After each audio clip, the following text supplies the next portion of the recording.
Bom dia, boa tarde, boa noite, pessoal. A nossa aula de hoje é sobre a tecnologia da previsão do tempo. Quando alguém quer saber que tempo vai fazer, normalmente essa pessoa vai para a área externa, olha para o céu para ver como estão se comportando as nuvens nesse dia. Prever o tempo é importante. A ciência que cuida da previsão do tempo é a meteorologia. A palavra meteorologia ela tem como sufixo meteoros, elevado no ar, mais logos, que significam estudo.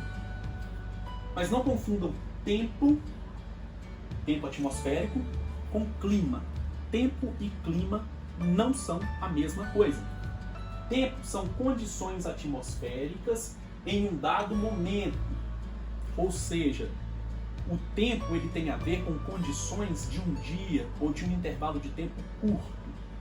Já o clima, ele é a média das condições atmosféricas ao longo de um período maior de tempo, pelo menos uns 30 anos.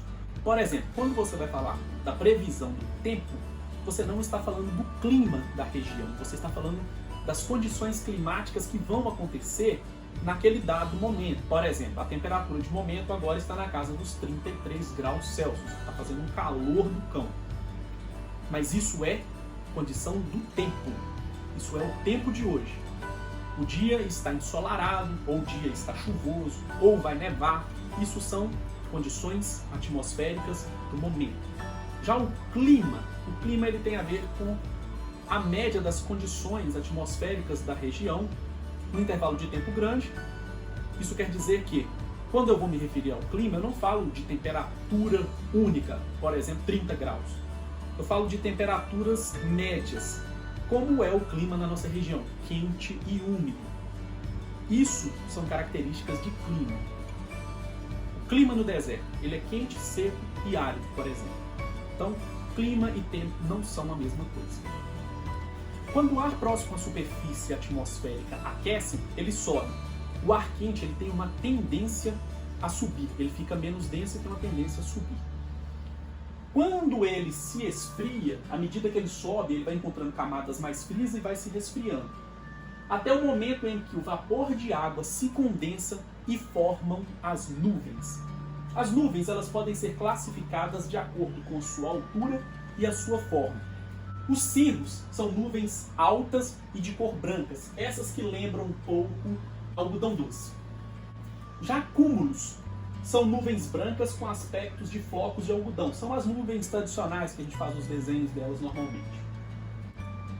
Estratos são nuvens que cobrem o céu e podem originar chuvas fracas, normalmente com aspectos um pouco mais cinza escuros. Nimbos são nuvens mais escuras que indica chuva. Já os cumulonimbos são nuvens escuras que provocam chuvas fortes, trovoadas e relâmpagos. Uma imensa porção de ar formam as massas de ar. As massas de ar elas podem ser frias ou quentes. Quando duas massas de ar diferentes, ou seja, uma fria e uma quente, se encontram, nós temos um fenômeno que é chamado de frente. A frente quente é quando uma massa de ar quente ela se desloca, movida pelo vento, para uma região onde está estacionada uma massa de ar frio. A frente fria ela é o contrário da frente quente. Ela acontece quando uma massa de ar frio é levada, graças à força do vento, para uma região onde uma massa de ar quente está estacionada. Nós temos então a massa de ar frio, é normalmente nessas condições que a gente vai ter a formação das nuvens, tanto nas frentes quentes quanto nas frentes frias. A presença de muitas gotículas de água na atmosfera, a umidade relativa do ar, pode indicar a ocorrência de chuvas. O aparelho que mede a umidade relativa do ar é o higrômetro. E o aparelho que ele é utilizado para medir a quantidade de água que choveu é o pluviômetro. O termômetro é um instrumento utilizado para fazer a medição da temperatura de uma região. De um dia para outro, nós podemos ver a variação de temperatura medindo-a por termômetros. Isso também ajuda na previsão do tempo. Os ventos. Os ventos são produzidos graças aos deslocamentos da massa de ar. O ar quente ele tem a tendência de subir, enquanto o ar frio ele tem a tendência de descer. Quando há um deslocamento na massa de ar no sentido vertical, nós chamamos isso de correntes de ar. Já quando o deslocamento ele acontece na horizontal, nós chamamos esse fenômeno de vento. As brisas são um exemplo de vento. Os balões da figura eles só conseguem voar justamente por causa dessa diferença que o ar quente tem em relação ao ar frio. O ar quente ele fica menos denso e sobe. O balão ele funciona dessa forma. Dentro desse cestinho existe uma chama que vai aquecendo o ar que está dentro do balão, fazendo com que ele fique menos denso e, consequentemente, suba na coluna de ar. O movimento horizontal do ar do mar para a terra é chamado de brisa marítima. A brisa marítima ela acontece porque o ar sobre a terra ele se aquece mais rápido do que o ar sobre os mares.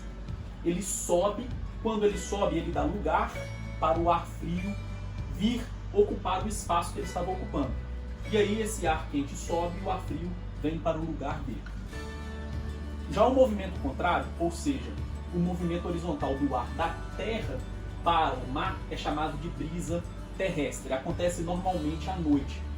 Acontece à noite porque a terra ela se esfria mais rápido do que o mar. Consequentemente, o ar quente ele vai ficando pesado e ocupando o lugar do ar frio. Para saber a direção dos ventos, os meteorologistas utilizam um aparelho que se chama biruta ou anemoscópio, que é esse equipamento normalmente vistos nos aeroportos. Eles servem para determinar a direção do vento. O ar entra por essa abertura maior e sai por essa abertura menor. Esse equipamento ele tem a capacidade de girar e, fazendo um movimento de rotação, ele consegue indicar em qual direção o vento está soprando. Já a velocidade do vento é medida pelo anemômetro, que é esse equipamento aqui. O vento bate nas pequenas conchas que existem aqui em cima e faz a peça rodar. A velocidade de rotação dessa peça vai indicar a velocidade do vento.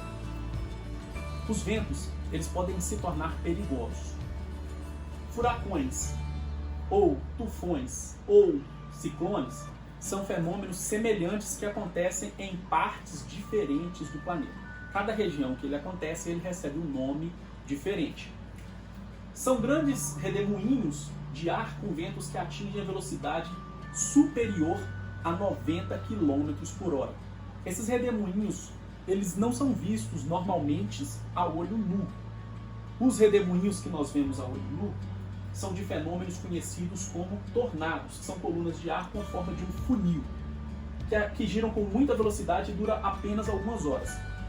Esses tornados eles não são comuns aqui no Brasil, eles acontecem muito nos Estados Unidos. Esse aqui aconteceu no estado do Kansas em 2004. Também em 2004, esse aqui é o ciclone tropical que atingiu o estado de Santa Catarina. A previsão do tempo ela é feita normalmente por estações meteorológicas. Existem atualmente cerca de 10 mil estações meteorológicas espalhadas pelo planeta. Diariamente são registrados por ela a variação de temperatura, pressão atmosférica, a umidade do ar, quantidade de chuva, velocidade do vento, e tudo isso ajuda os meteorologistas a conseguirem prever a quantidade de chuva ou o tempo que vai fazer em cada região do Brasil.